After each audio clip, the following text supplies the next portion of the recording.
Paul Paraka's story is a gripping account of a top lawyer who reached the heights of his profession, only to be brought down by one of Papua New Guinea's largest corruption scandals.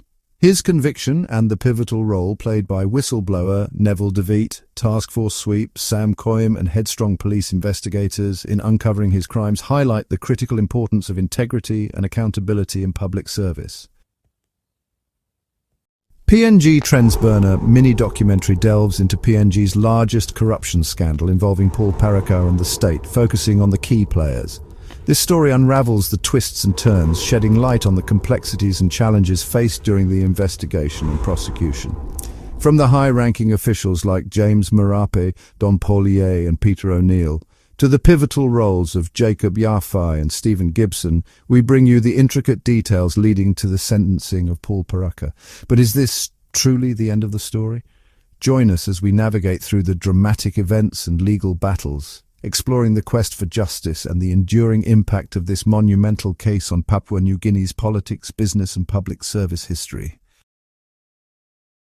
And really, people like Ombudsman and all these agencies need to start questioning whether this guy is fit to hold the office or not. Suppose this la pass, the Prime Minister come out, Finance Minister come out. Look at one payment by Paul Paraka. Because, first of all, there was no money to pay Paraka. They had to create an account, or create a new account, because no other account will pay Paraka too. Or create a peninsula, go kisi money, put him inside those account now, all raise him check, now all pay Paraka. That's here, this is in the court's evidence. This report is like no other PNG Trends Burner has produced, titled Paul Paraka's Prosecution, The Untold Story of Paul Paraka and Government Corruption. It's 4 parts and over 20 minutes long. Chapter 1, Who is Paul Paraka and why was he jailed? Chapter 2, Unmasking the key players in Paul Paraka's imprisonment.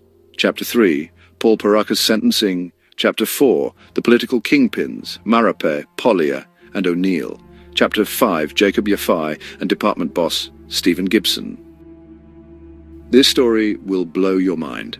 So subscribe, ring the bell, and stay alert for PNG's largest corruption scandal involving Paul Paraka and the state, focusing on the key players. Chapter 1, Who is Paul Paraka and why was he jailed? Paul Paraka, a prominent lawyer and businessman from Papua New Guinea, rose to fame as the principal of Paul Paraka Lawyers, PPL, one of the country's most influential law firms. However, his promising career took a dramatic downturn when he was sentenced to 20 years in prison for misappropriating over 162 million kina of state funds. The court found him guilty of 5 counts of misappropriation between 2007 and 2011, using the money for personal gain through a property investment company and various law firms. This verdict, delivered by the National Court in October 2023, marked the culmination of nearly a decade-long legal battle.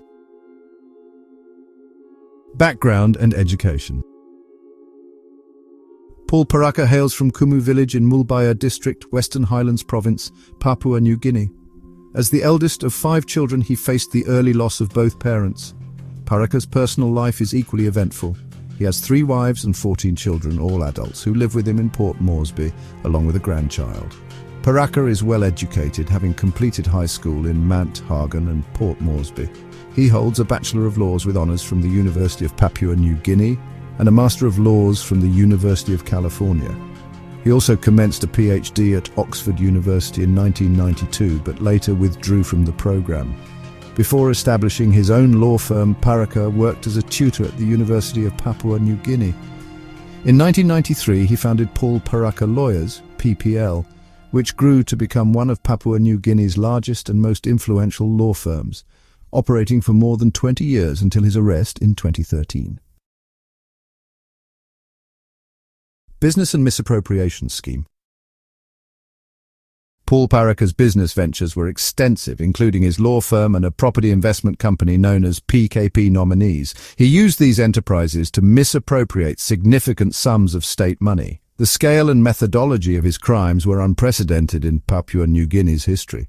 From 2007 to 2011, Paraka misappropriated over 162 million kina, through a complex scheme involving numerous transactions, multiple law firms, and his property investment company. For instance, in 2007, 13 checks were issued to various law firms. This pattern continued over the years, with increasing amounts and additional firms involved. The significant sums and elaborate scheme to avoid detection were critical factors in the court's decision. Between February 2012 and May 2013, Paraka's law firm received 71.8 million kina from the finance department. These payments were made directly to Paraka or to other law firms that subsequently transferred funds into Paraka's account. This period remains a pivotal point of contention, especially following Paraka's imprisonment. Let's delve into the gripping events and players involved in this intricate web of transactions and deceit.